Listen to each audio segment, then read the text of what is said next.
As we approach the end of 2019, South Korea still has 3 major diplomatic challenges to be solved, and what happens next could really set the tone for 2020. So let's check in on these challenges, starting with Seoul's ongoing conflict with Japan. On the plus side, we're set to see South Korean President Moon Jae-in hold direct talks with Japanese Prime Minister Shinzo Abe later this month. They'll both be in China for a trilateral summit, and it's a necessary breakthrough because lower-level talks over the last year haven't been able to resolve some of their urgent issues, namely Japanese trade restrictions and the South Korean Supreme Court decision that Japanese firms should compensate South Korean victims of Tokyo's colonial-era forced labor. We expect some progress because Seoul only conditionally put off the cancellation of its military intelligence sharing pact with Japan last month. But Moon and Abe will be very wary of rushing into any deal. Abe will remember how at the end of 2015 he sealed a so-called Comfort Women agreement with then South Korean leader Park Geun-hye, only for the deal to be criticized strongly by victims of Japanese sexual slavery. Moon will remember how much political damage that did to Park and how he himself had to effectively end the deal.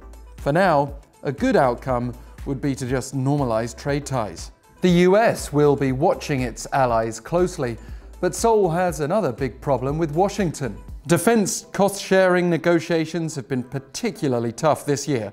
Under their current arrangement, Seoul is paying the US $870 million for Korean civilians hired by US Forces Korea, the construction of military facilities, and other forms of support. But the Trump administration has reportedly demanded that South Korea increase its contribution 5-fold. It flies in the face of expectations here and places the alliance at risk. President Trump this week questioned whether to even keep American troops stationed in South Korea. It can be debated, Trump said when asked by reporters in London if it was in US national security interests to continue to have 28,500 troops stationed there. And his comment came just before the two sides opened their 4th round of negotiations. The US has denied that it's actually threatening Seoul with a troop reduction though, so perhaps this is just another case of Trump talking tough.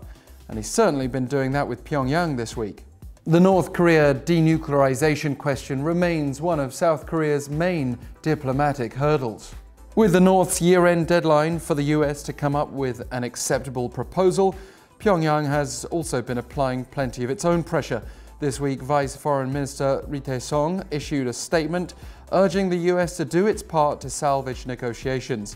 Amid their dialogue stalemate, the North has warned it will seek a new way in 2020 if necessary.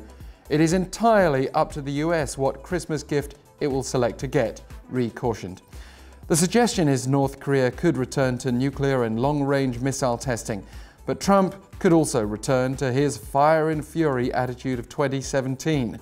He's already again hinting the US may use military force against North Korea if necessary, insisting, "Hopefully we don't have to use it, but if we do, we'll use it." And if that were to happen, Seoul's challenges would be replaced by a whole new one.